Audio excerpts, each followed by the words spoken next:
Hindilin ko po lahat na tumayo upang magbigay galang sa salita ng Diyos na itidadali ng ating mga aral, ating beloved preacher, Mark Noel. Palakpakan po natin ating mahal na Panginoon.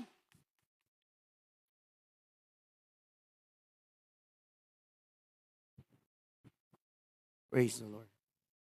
God bless you po, beloved preacher, Brother Ray Santos. Tayo po'y manalangin, mga minamahal. Hallelujah. Hallelujah. Hallelujah. Dakila't mapagpala namin Ama Diyos na makapangyarihan sa lahat. Aming pinakamamahal, Panginoong Jesus, sa mga unang bungang panalangin, mahal na Pastor, maraming salamat, O Diyos, sa iyong dakilang pag-ibig sa amin, sa iyong kagandahang loob, sa iyong pag-ibig na hindi nagmamaliw, di masayod na lagi mong pinadarama sa amin, mahal na Panginoon. Maraming salamat, O Diyos, sa iyong katapatan, kadakilaan sa aming mga buhay. Kailanman di ka nagkulang, di ka nagpabaya sa iyong mga anak. Salamat sa paglangis sa mga unang yugto ng iyong banal na gawain sa hapong ito, mahal na Panginoon. Sa awitan ng beloved choirs, sa mga buhay na patotoo, sa mga matatapat mong anak, mahal na Panginoon. Salamat po, Diyos, at sa aming pagkaaral, ang iyong mga banal na salita, minsan ang papatawarin mo kami sa lahat ng aming pagkukulang. Lalo na po ang iyong abang lingkod, mahal na Panginoon. Sa ganang akin, wala akong magagawa. Sa iyo lamang umaasa, O Diyos. Pagpalain mo po kaming muli, mahal na Panginoon, sa pamamagitan ng iyong mga banal na salita. At aming sinasaway lahat ng gawa ng kaaway. Cast out in the name of Jesus, demons of unbeliefs and doubts, distraction. Cast out in Jesus' name. Praise the Lord, praise the Lord. Purihin po ang ating pinakamamahal na Panginoon. Makaupo tayo mga minamahal. Praise God.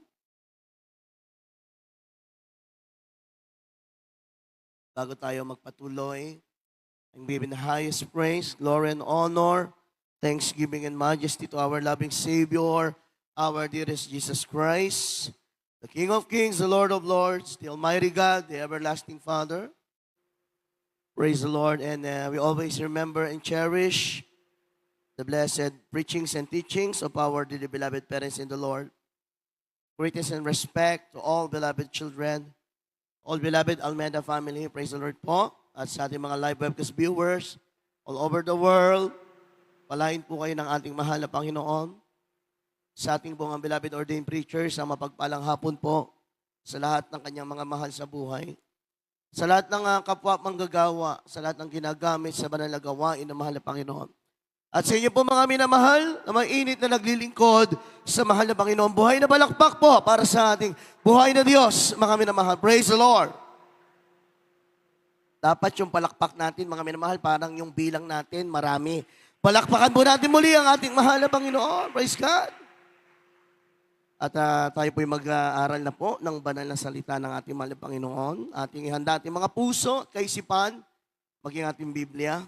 Ating pong topic sa hapong ito, the highest place. Sa Tagalog, pinakamataas na dako. Ang ating pinag-uusapan po dito, mga minamahal, hindi lamang literal, lalong higit, spiritual na dako, mga minamahal. Praise God. The highest place. Ating pong basahin ang ating key verse, Luke chapter 10, verses 39, talon ng 42. Kindly po. Lucas 10:39 talon sa 42.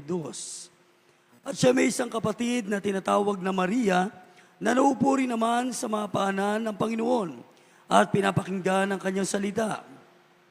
Datapwat isang bagay ang kinakailangan sapagkat pinili ni Maria ang magaling na bahagi na hindi aalisin sa kanya. Amen.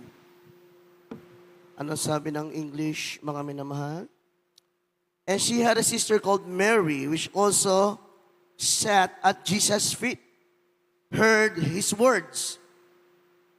But one thing is needful, and Mary had chosen that good part, which shall not be taken away from her. Palakpakan natin ang banal na salita ng mahal na Panginoon, mga minamahal.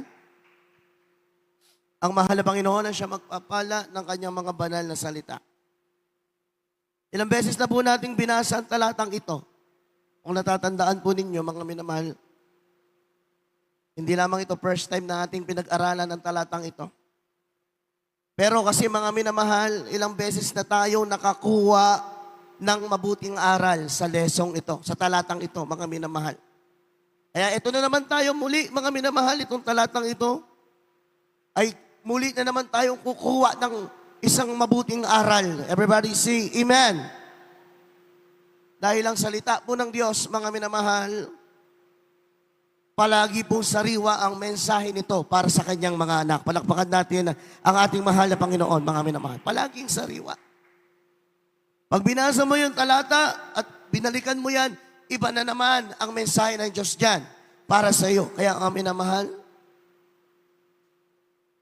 may bago na namang pangungusap ang Diyos sa atin. Kahit binabalik-balikan natin yung mga talata, mas maganda nga po yan, mga minamahal. Alam niyo po, kaming mga tumatayo sa banal na pulpito, pag binabasa namin yung isang talata, hindi lamang yan isang beses.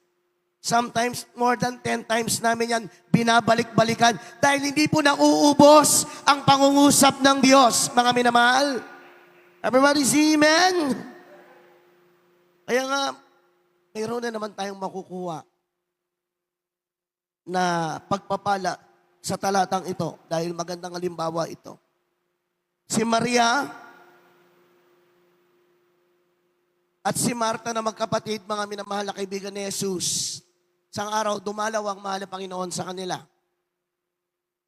At si Maria, mga minamahal, ay umupo sa paanan ng Diyos habang si Marta ay abala sa iba't ibang bagay.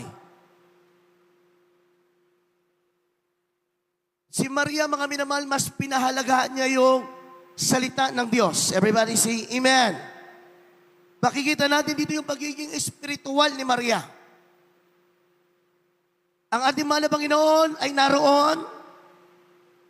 Siya'y nagsasalita ng mga aral. At si Maria, walang pakialam, mga minamahal. Iniwan niya yung kanyang ginagawa. Wala siyang pakialam sa kanyang paligid. Ang mahalaga lamang kay Maria, mapakinggan ang mga sinasabi ng mahal na Panginoon. Palakpakan natin ang mahal na Panginoon.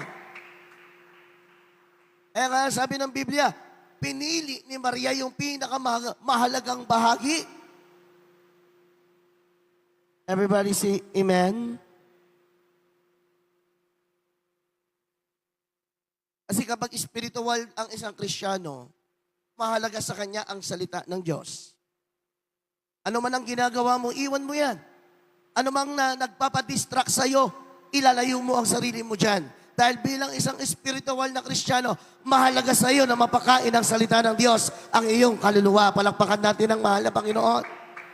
Si Maria, wala siyang pakialam. Nagalit na nga yung kapatid niya. Nagsumbong pa si Marta. Sabi ni Marta sa mahal na Panginoon, mahal na Panginoon, sabihan mo naman yung kapatid ko, tulungan ako dito sa ginagawa ko.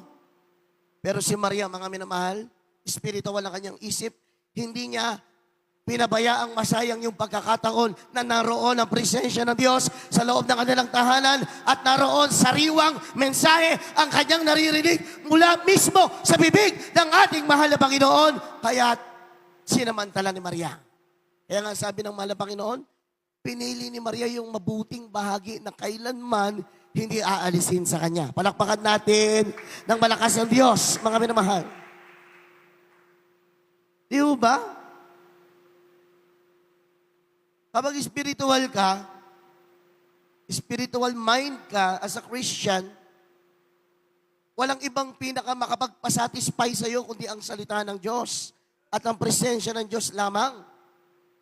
Ando na nga mismo ang mahal na Panginoon, no? So meaning, present yung presence ng mahal na Panginoon. Literally, nandoon ang Diyos.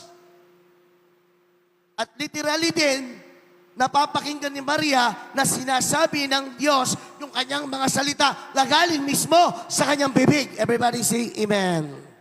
Tayo, binabasa na lang natin sa Bible. Pero si Maria, narinig niya ng ngalapitan, closer. Narinig niya mismo sa bibig ng Diyos mismo, nangangaral ang mahal na Panginoon. Palakpakan po natin ang mahal na Panginoon. So, kaya ganun yung pagpapahalaga ni Maria dahil naunawaan ni Maria yung isang bagay na mahalaga, mga minamahal. Naunawa ni Maria, mga minamahal, na yung makaulayaw mo ang mahal na Panginoon, na masumbungan mo ang kanyang banal na presensya, ay ang pinakamataas na dako sa balat ng lupa. Palakpakan natin, mahal na Panginoon. Pinakamataas na dako, mga minamahal. Kapag nasa paanan ka pala ng Diyos, nakaulayaw mo kanyang banal na presensya, ang iyong kalagayan ay nasa pinakamataas na dako. Palakpakan natin ang mahal na Panginoon.